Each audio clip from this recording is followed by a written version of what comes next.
Communist party రాష్ట్ర senior నాయకులు మరియు ప్రముఖ న్యాయవాది విఎల్ నరసింహారెడ్డి గారికి ఇవాళ నివాళులు అర్పించి అనంతరం భౌతిక దేహం ముందు అనేక మంది వ్యక్తులు మాట్లాడడం జరిగింది.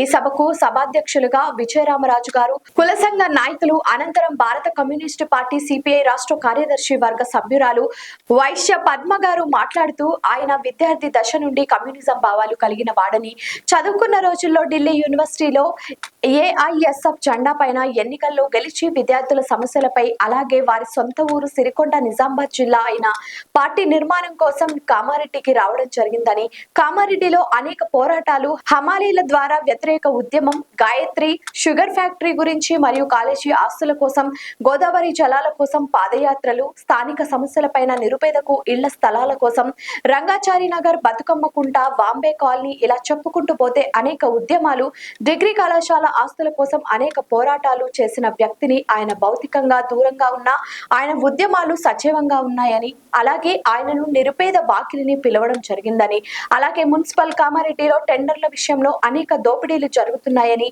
కాంట్రాక్టు వ్యవస్థను చేసిన చరిత్ర ఆయనదని, కార్మిక సంఘాలను, ప్రజా సంఘాలను, ఇతర వామపక్ష ఉపాధ్యాయ సంఘాలను, అడ్వకేట్ అనేక నిరుపేదల కోసం, అలాగే తెలంగాణ ఉద్యమంలో అనేక పోరాటాలు, భారత కమ్యూనిస్టు పార్టీని తెలంగాణ తీర్మానం చేయాలని రాష్ట్ర నాయకత్వానికి, జాతీయ నాయకత్వానికి కరుడు కట్టిన తెలంగాణ వాదిగా ముద్ర వేసుకున్న చరిత్ర నరసింహారెడ్డిగా అని అన్నారు.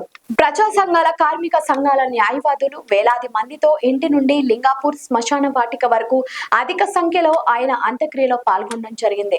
నరసింహారెడ్డి స్థానికంగా మరణించిన ఆయన ఆశయాల కోసం పనిచేస్తామని నినాదాలతో ర్యాలీగా భౌతిక కాయాన్ని సందర్శించి నివాళులర్పించారు. నరసింహారెడ్డి ఆశయాలు జోహార్ కామ్రేడ్ నరసింహారెడ్డి గారికి. ఇక్కడ ఉండి మాట్లాడుతున్నా అంటే నరసింహారెడ్డి సారే కారణము. ఎందుకంటే నేను నక్సల్ ఉద్యమంలో పనిచేసేటప్పుడు ఇక్కడ సిద్ధరామయ్య చెప్పినట్టు ఎక్కడ ఏ మిలిటెంట్కు కానీ, ఏ నక్సలైట్కు కానీ ఏ ఇబ్బంది వచ్చినా పోలీస్ స్టేషన్కి వచ్చి మాట్లాడేవాడు, ఎస్పీతో మాట్లాడేవాడు. ఇవాళ మమ్మల్ని చంపడానికి ప్రయత్నం చేసినా మాట్లాడిండు అంటే ఇవాళ నేను సజీవంగా ఉన్నా అంటే నరసింహారెడ్డి సారే కారణము. కాబట్టి కామారెడ్డి జిల్లాకే ఒక పెద్దన్న పాత్ర వహించిండు. పోరాటాలకు ఒక పెద్దన్న పాత్రగా నాయకత్వం వహించినటువంటి వ్యక్తి నరసింహారెడ్డి గారు.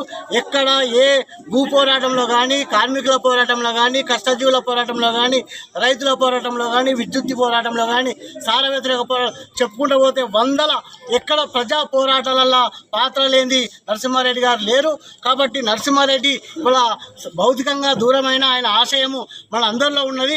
నరసింహారెడ్డి ఆశయాన్ని సాధించడానికి మా బిఎల్ఎఫ్గా, మా బహుజన కమ్యూనిస్ట్ పార్టీగా మేము కూడా ఆయన ఆశయ సాధన కోసం పనిచేస్తామని తెలియజేస్తూ, కుటుంబానికి ఆయనకు ప్రగాఢ సానుభూతి, సంతాపాన్ని తెలియజేస్తూ ఈ అవకాశం ఇచ్చిన అధ్యక్ష వర్గానికి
చేయండి, సబ్స్క్రైబ్ చేయండి. మరిన్ని వీడియోల కోసం బెల్ సింబల్ పై క్లిక్ చేయండి.